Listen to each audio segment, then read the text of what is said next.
আমাদের আজকের রেসিপি শুকনো চালের গুঁড়ার মিনি নকশি পিঠা। পিঠাগুলো এতটাই সুন্দর হয়েছে, বিয়েবাড়ির ডালা সাজানোর জন্য এই পিঠাটা রাখতে পারেন, আবার স্পেশালি ঈদের জন্যও বানাতে পারেন। শুকনো চালের গুঁড়া দিয়ে যেহেতু বানানো যায়, চাইলে সবাই পিঠাটা ঝটপট বানাতে পারবেন। আর পিঠার গোলাটাও হয়েছে আজকে একদমই ঠিক। আপনারা যে কোনো ব্র্যান্ডের শুকনো চালের গুঁড়াটা নিতে পারেন, যেটা সুপার শপে কিনতে পাওয়া যায়। আর আজকের পিঠা বানানোর জন্য একটু চেপে ভরে 1 কাপ চালের গুঁড়া নিয়ে নিচ্ছি।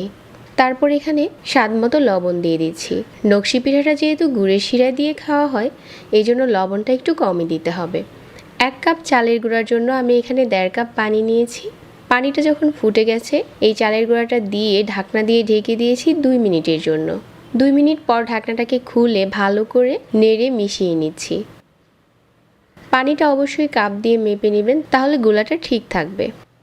তো এইভাবে করে ভালো করে নেড়ে মিশিয়ে নিয়েছি, আর এখানে পানির মাপটা একদম ঠিক আছে। এই পর্যায়ে চুলাটাকে একেবারে কমিয়ে ঢাকনা দিয়ে ঢেকে দিচ্ছি আরও 5 মিনিটের জন্য।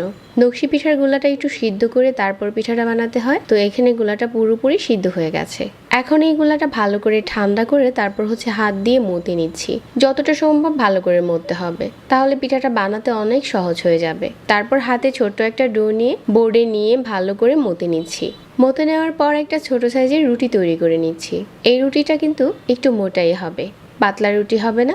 আজকের পিঠাগুলো এরকম ছোট করে বানাবো। পিঠা বানানোর সুবিধার্থে আমি একটা ফয়েল পেপারের উপরে রেখে দিয়েছি। তারপর মাঝ বরাবর কৌটার ক্যাপ দিয়ে দাগ কেটে নিয়েছি।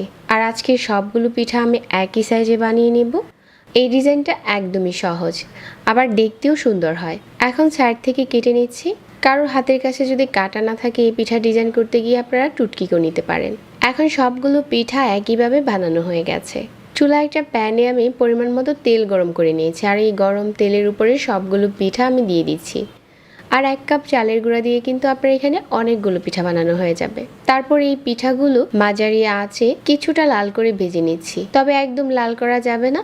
এই পিঠাগুলো আমরা আবারও ভেজে নেব। 1 ভাজা দিয়ে এই পিঠাগুলো এই পর্যায়ে সংরক্ষণ করতে পারবেন 1 মাসের মতো। যখন খাবেন আরেকবার তেলে দিয়ে ভেজে শিরাতে দিয়ে দিলে হয়ে যাবে। আর আজকের পিঠার শিরাটা আমি 1.5 কাপ গুড় আর 1/2 কাপ পানি দিয়ে ভালো করে ফুটিয়ে নিয়েছি, আর কিছু গরম মশলা দিয়েছিলাম। আমাদের শিরাটা এখন কুসুম গরম আছে। আর যে পিঠাগুলো আমি 1 ভাজা দিয়েছিলাম, এগুলো এখন আবারও ভেজে নেব। মিডিয়াম আঁচে তেল গরম করে নিয়েছি, আর মাঝারি আঁচে আরো কিছুক্ষণ ভেজে নিচ্ছি। পিঠাটা যাতে খুব বেশি লাল হয়ে না যায়, ওই ব্যাপারটাও লক্ষ্য রাখতে হবে। কালারটা যখন ঠিক এই পর্যায়ে এসেছে, গরম পিঠাগুলো তেল থেকে উঠিয়ে সাথে সাথে শিরাতে দিয়ে দিচ্ছি, আর ভালো করে শিরাটা টেনে নিচ্ছে। শিরাটা কিন্তু অনেক বেশি পাতলা আবার অনেক বেশি ঘন না। এখন ভালো করে শিরা স্যুপ হয়ে গেছে পিঠাগুলোর উপরে। যে কোনো কৌটোতে ভরে রেখে দিতে পারেন 1 মাসের জন্য। আর এই পিঠাটা সাজানোর পর দেখতে দারুণ লাগে। সবচাইতে সহজ ডিজাইনের আজকের এই পিঠাটা শেয়ার করেছি, আর শুকনো চালের গুঁড়া দিয়ে। চাইলে ঝটপট এই পিঠাটা যারা কখনো পিঠা তৈরি করেননি তারাও বানাতে পারেন। আশা করছি আমাদের আজকের রেসিপি সবার কাছে ভালো লেগেছে। এরকম আরো সহজ কিছু রেসিপি পেতে চাইলে চ্যানেল সাবস্ক্রাইব করবেন আর পেজ ফলো করবেন। সবাইকে ধন্যবাদ জানিয়ে আজকে এখানেই বিদায় নিচ্ছি। আল্লাহ হাফেজ।